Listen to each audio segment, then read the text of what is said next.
বক ফুলের পকোড়া বানাবো। লাগছে চাল ভিজায় রাখছি, ওইটা লঙ্কা সমেত এখন মিক্সি করে দিব। এতে বেসন দিব, চালের গুঁড়া দিলে ভালো হয়, ফুরফুরে হয়। কালো জিরে দিয়ে দিছি। এখন বেসনটা গুলায় দিলাম, গুলায় নিয়ে এখানটায় বক ফুলগুলো ছেড়ে দেব।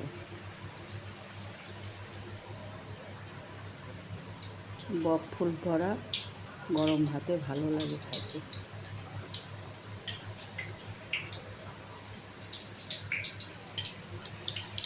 বক ফুলগুলো একে একে ছেড়ে দিচ্ছি তেলের ওপর।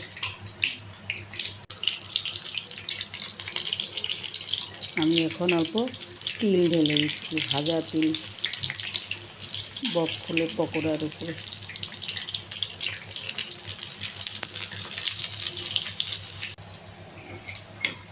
এক পাশটা হয়ে গেছে, এখন উঠায় নিচ্ছি। আর এক পাশটা হয়ে গেছে, এখন কয়েকটা উঠায় নিলাম। একে একে করে সবগুলাই ভেজে নেব আমি এখন। বক ফুলগুলো বক ফুল বড়া হয়ে গেছে এখন।